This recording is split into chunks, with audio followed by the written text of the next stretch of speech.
सहनाववतु सहनौ भुनक्तु सह वीर्यं करवावहै तेजस्विनावधीतमस्तु मा विद्विषावहै। ओम शांति शांति शांति। वैदिक जीवन पद्धति की इस कक्षा में आप सभी का हार्दिक स्वागत है, अभिनंदन है। वेदों अखिलो धर्म मूलम, वेद सब सत्य विद्याओं का पुस्तक है। वेद का पढ़ना, पढ़ाना, सुनना, सुनाना तथा अपने आचरण में लाना हम सबका परम कर्तव्य है, श्रेष्ठ जनों का, आर्यों का। और जो भी इस सात्विक वैज्ञानिक जीवन पद्धति को जी करके राष्ट्र की संस्कृति और संपूर्ण विश्व का कल्याण करना चाहते हैं, उनके लिए परम आवश्यक है। जो प्रभु की भक्ति, प्रभु की शरणागति को प्राप्त करना चाहते हैं, वेद उनके लिए परम प्रमाण है।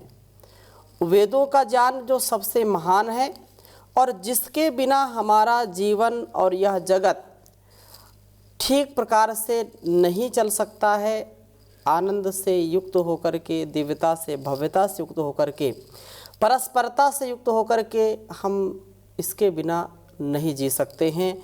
यदि संपूर्ण विश्व को अध्यात्म मार्ग पर चलाना है, अपने आत्मोन्नति से राष्ट्रोन्नति और विश्वोन्नति की हम यदि कामना करते हैं, तो एक ही पथ है और वह है वेदों का पथ।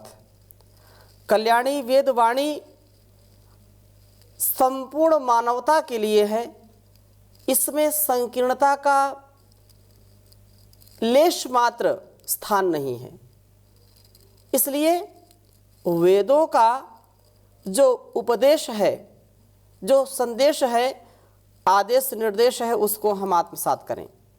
ये बड़ी पावनी परंपरा थी। कालांतर में यह स्खलित हो गई, बीच में यह परंपरा अवरुद्ध हो गई, जिसके कारण भारतवर्ष बहुत पीछे चला गया।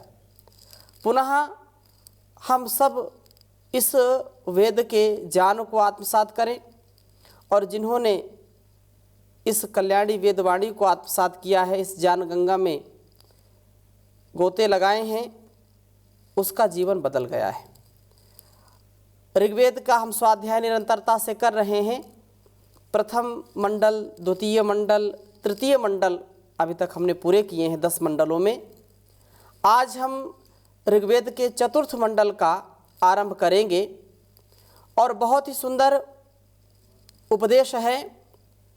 प्रथम ही मंत्र में समन्यु देवों का प्रभु दर्शन और प्रभु की प्राप्ति दूसरे मंत्र में है। तो दूसरे मंत्र का हम स्वाध्याय करेंगे। पहला मंत्र का भाव इस प्रकार से है कि हम प्रभु के प्रकाश को अपने हृदयों में अनुभव करने का प्रयत्न करें। इसके लिए स्वाध्याय की प्रवृत्ति हमारी होनी चाहिए। स्वाध्याय की प्रवृत्ति यदि होती है तो हम स्वाध्याय स्वाध्याय अपना भी अध्ययन करें कि जैसा वेदों में, शास्त्रों में जैसा हमको उपदेश किया गया है, जैसा संदेश हमारे लिए दिया गया है, तो उसको हम आत्मसात कर पा रहे हैं, वैसा जी पा रहे हैं या नहीं जी पा रहे हैं। नित्य स्वाध्याय जो करते हैं उनका जीवन बहुत ही सुंदर, सफल और सक्सेसफुल हो जाता है। लेकिन जो इसको आत्मसात नहीं करते हैं, कहते हैं कि समय नहीं स्वाध्याय का, वो आत्मोन्नति नहीं, केवल भौतिक उन्नति तो कर सकते हैं। भौतिक उन्नति बहुत अच्छी बात है। अभ्युदय निश्रेयस की जो भावना है, वयम श्याम पतयोरयिणाम, यह जो उदात्त भावना है, वेदों का उद्घोष है कि हम कायर, कमजोर, निर्धन, निर्बल, दुर्बल बनकर के नहीं, अपितु सबल बनकर के, धनवान, ऐश्वर्यवान बनकर के जिएं। लेकिन केवल भौतिक उन्नति ही सब कुछ नहीं है, बल्कि हम प्रयत्न ये भी करें कि अंदर से भी और बाहर से भी, दोनों परिस्थितियों में हम उच्च कोटि के साधक बने। वास्तव में हमारा जीवन साधकों का जीवन है और ये साधन जो मिले हुए हैं, 5 ज्ञानेंद्रियाँ, 5 कर्मेंद्रियाँ, मन बुद्धि, चित्त, अहंकार, ये जो कुछ भी हैं ये सब साधन है। सारा संसार भी साधन है। किसके लिए? साध्य की प्राप्ति के लिए। लेकिन हम यहाँ आते हैं और भोग भावना में बह जाते हैं, उस प्रभु की प्राप्ति नहीं कर पाते हैं जिसको हम प्राप्त करने के लिए यहाँ आए हैं, जिसके लिए सारा संसार और ये सुंदर शरीर मिला है, उसी को हम भूल जाते हैं। सारा संसार और इस सुंदर शरीर किस लिए बनाया भगवान ने? अपनी ओर बुलाने के लिए, अपनी ओर आकर्षित करने के लिए। लेकिन हम इस शरीर और संसार को पाकर के उसको भुलाने का काम करते हैं। रोज़ नए नए ऐसे कार्य करते हैं जो हमारी वासनाओं को और गति देते हैं। हमारी जो कुत्सित भावनाएं हैं, संकीर्ण विचारधारा है, उससे हम अपने आप को बाहर नहीं निकाल पाते हैं। तो प्रभु की प्राप्ति कैसे कर पाएंगे? कभी नहीं हो सकती प्रभु की प्राप्ति। लेकिन उसका भी साधन यहाँ इस दूसरे मंत्र में बताया है कि प्रभु की प्राप्ति का पात्र कौन हो सकता है, प्रभु किनको प्राप्त होता है। तो उस संदर्भ में चर्चा की है। प्रथम वेद मंत्र मैं पहले लिखता हूँ, फिर इसकी चर्चा करता हूँ आपके समक्ष। ओम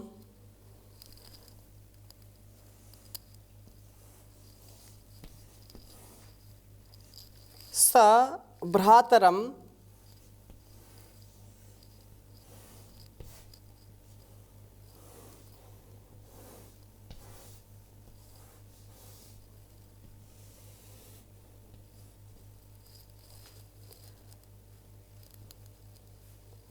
वरुणमग्न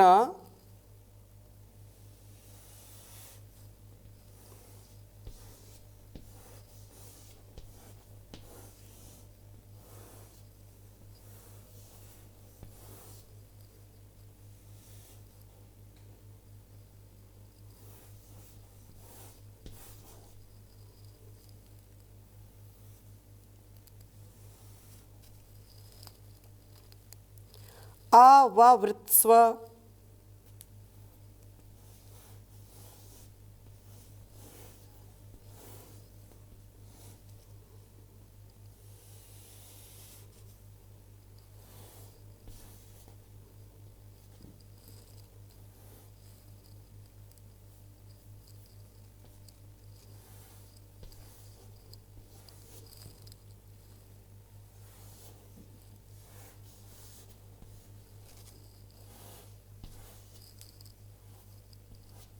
आवृत्स देवाम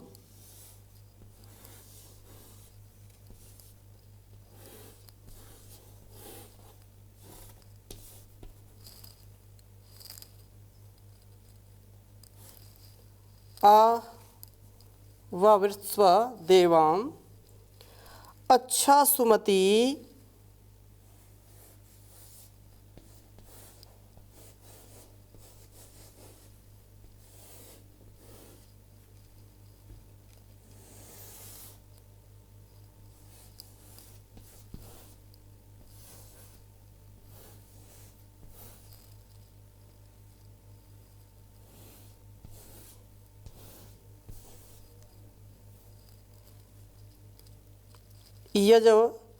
यजवनसम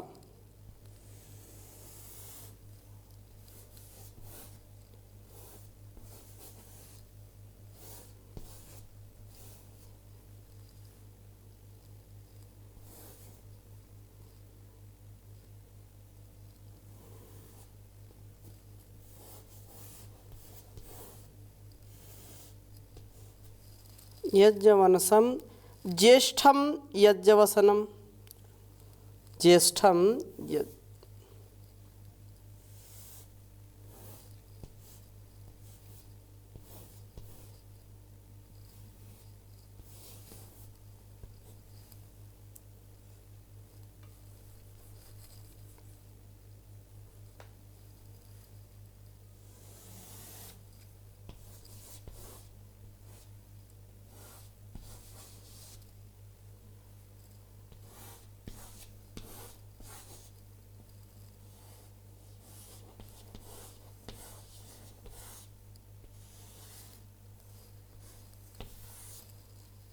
ज्येष्ठम यज्ञवनसम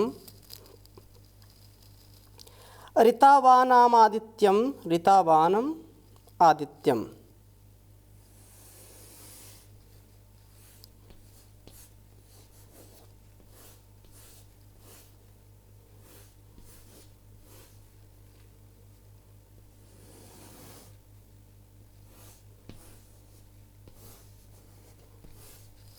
ऋतावानम आदित्यम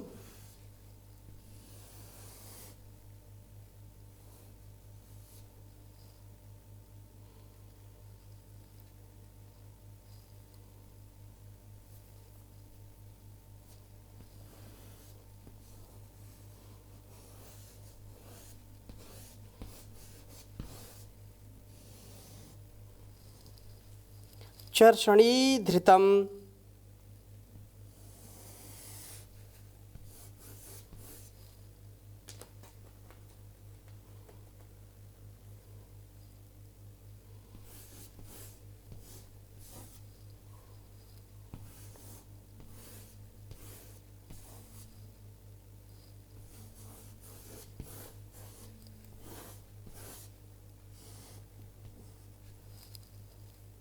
राजानम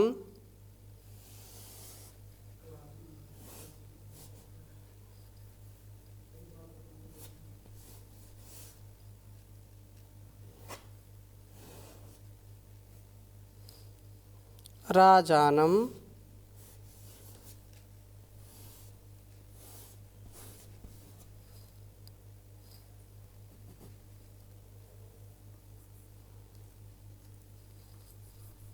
चर्षणी धृतम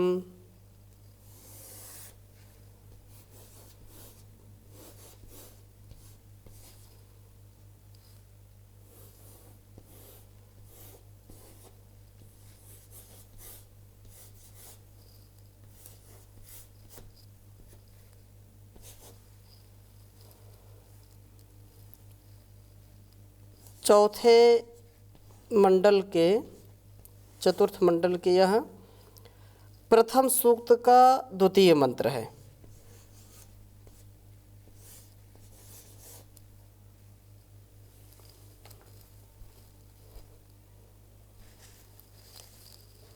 ओम भ्रातरम वरुणमग्न आवावृत्स्वं देवाम अच्छा सुमति यज्ञवनसं ज्येष्ठम यज्ञवनसं ऋतावानमादित्य चर्षणी धृतम राजानं चर्षणी धृतम।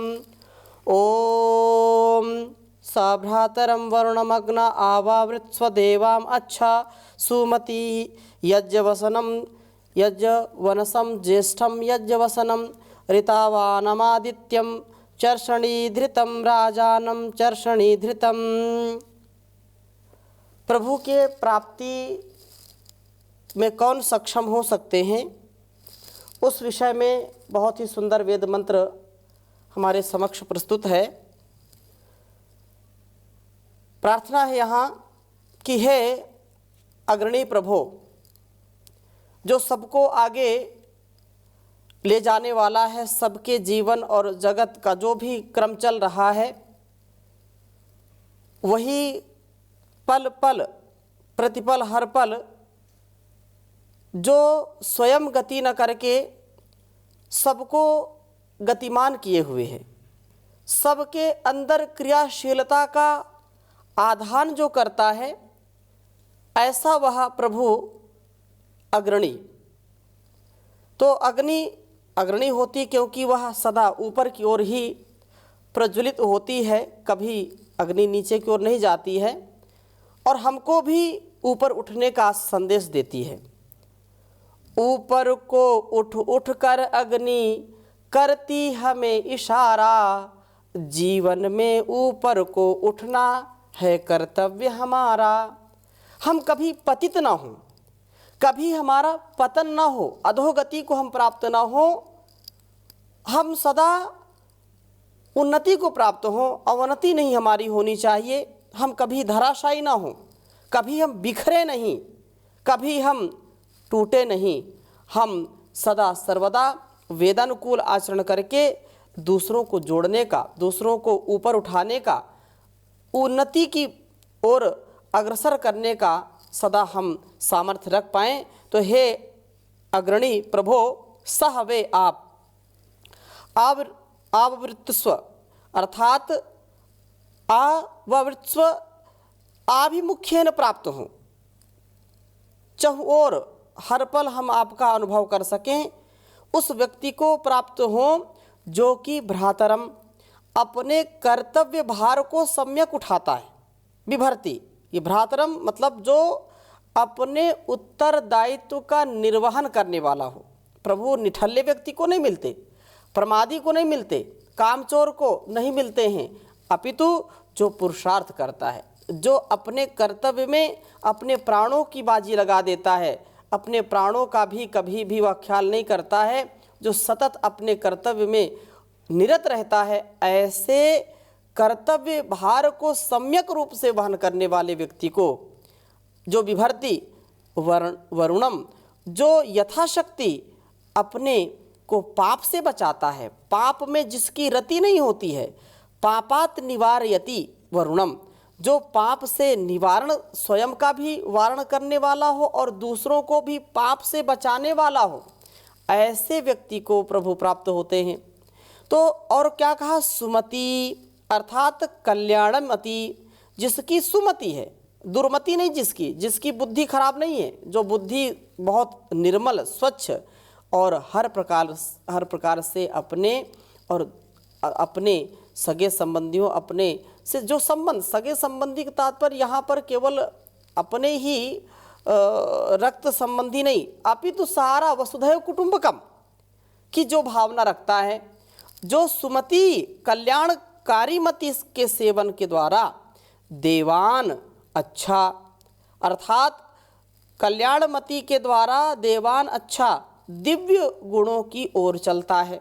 जो गलत कार्य हैं जीवन में, जो हमारे को अंधकार की ओर ले जाने वाले कार्य हैं, जो हमको आत्म विमुखता की ओर ले जाने वाले हैं, जो आत्मनिर्भरता से नहीं अपितु आत्मकुंठा से भरने वाले, आत्मग्लानि से भरने वाले जो कार्य हैं, उनसे जो दूर ले जाता है, कभी उनके ओर आकर्षित नहीं होता, अपितु आत्म कल्याण से, आत्म गौरव से परिपूर्ण होने वाले जो कर्म हैं, उनसे जो युक्त होता है, जो दिव्य गुणों की ओर चलता है, दिव्य गुणों का आधान करने वाला है, दुर्गुणों से जो बचता है।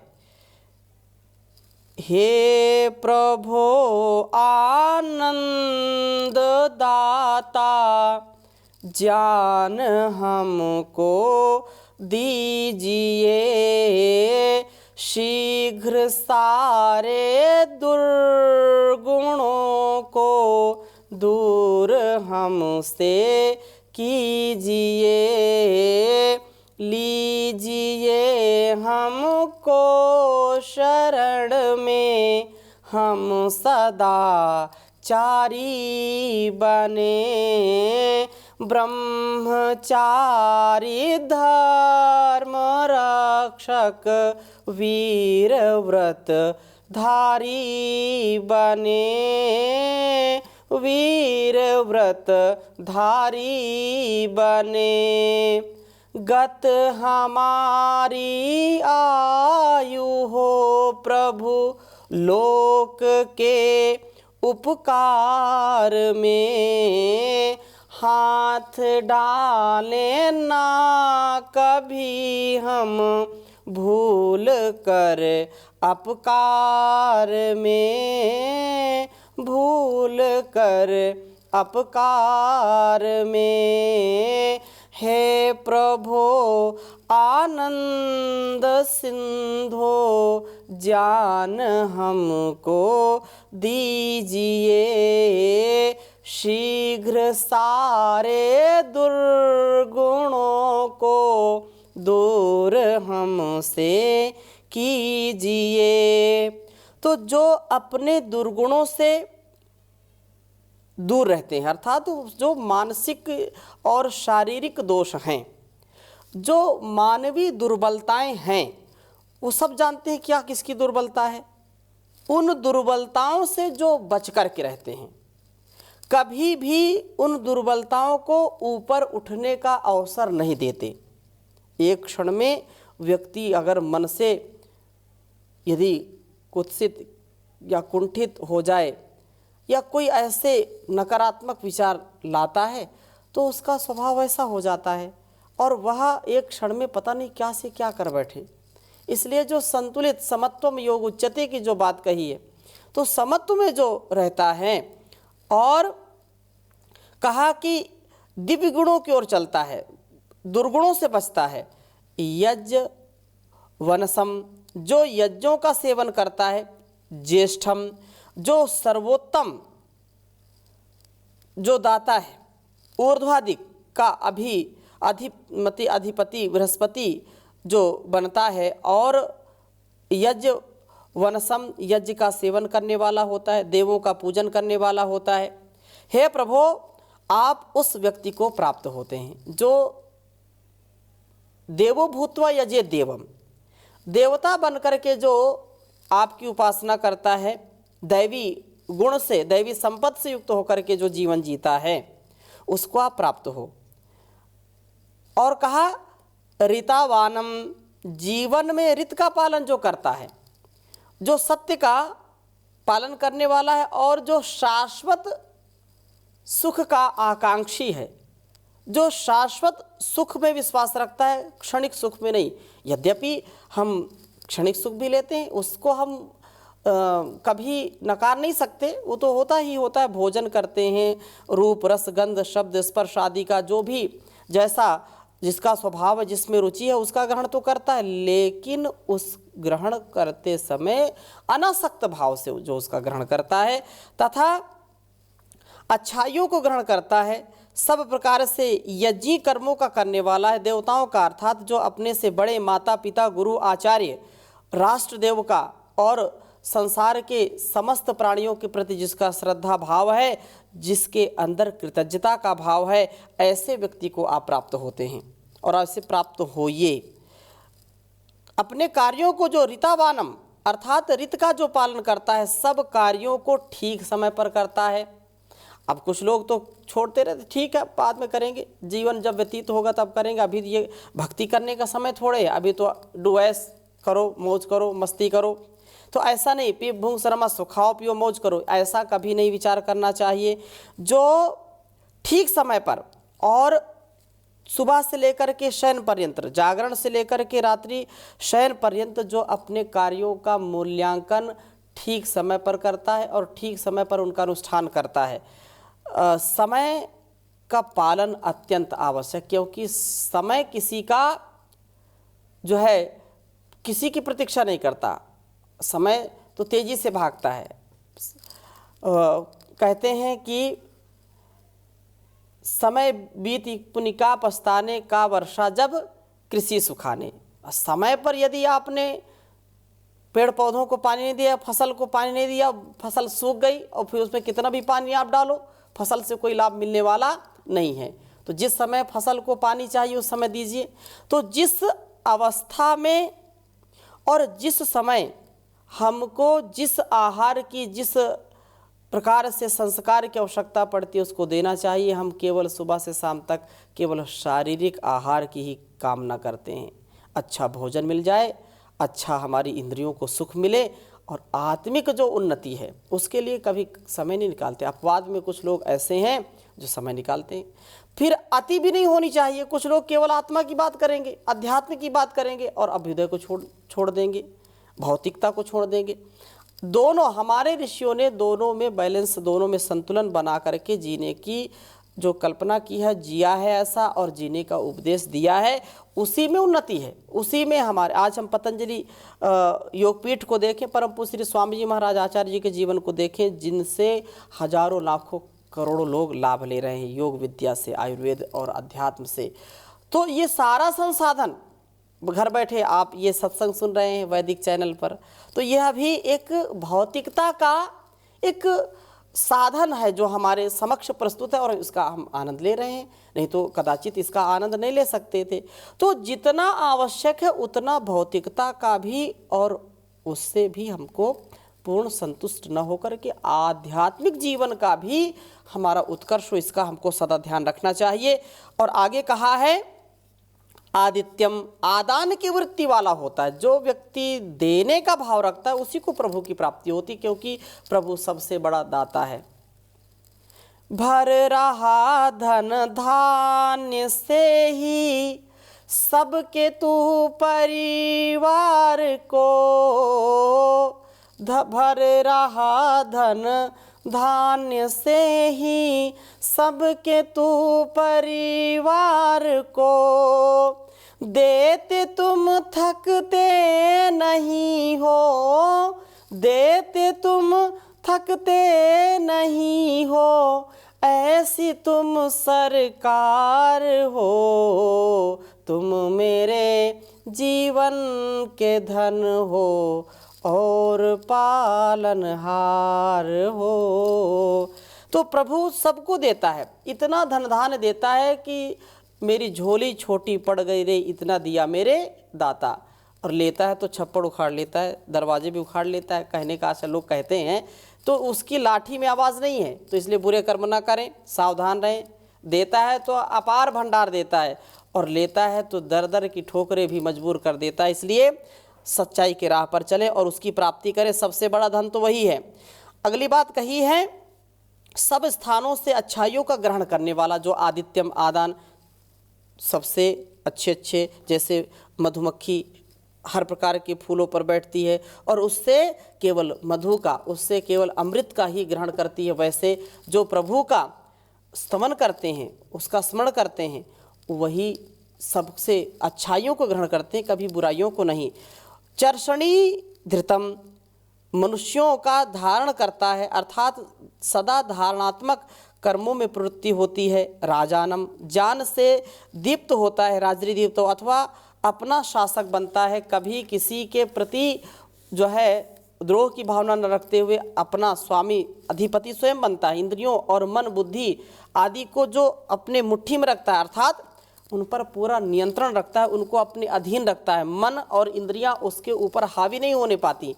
चर्षणी धृतम, पुनः कहा है, सबका धारण करने वाला होता है। सर्वभूत हिते रता, सबके कल्याण के लिए जो रत रहता है, तो प्रभु उसको प्राप्त होते हैं। अंतिम में सार कहा है कि प्रभु उस व्यक्ति को प्राप्त होते हैं जो कि कर्तव्य का वहन करने वाला है, पाप से अपने को बचाने वाला है, कल्याणकारी दिव्य गुणों और दिव्य लोगों के सत्संग में रहता है, दिव्य गुणों से युक्त होकर के चलता है, यज्ञों का सेवन करने वाला है, सर्वोत्तम बनने का प्रयत्न करता है और व्यवस्थित जीवन वाला होता है, अच्छाइयों का ग्रहण करता है, मनुष्यों का धारण करने वाला होता है और ज्ञान दीप्ति से युक्त होता है, शासक बनता है।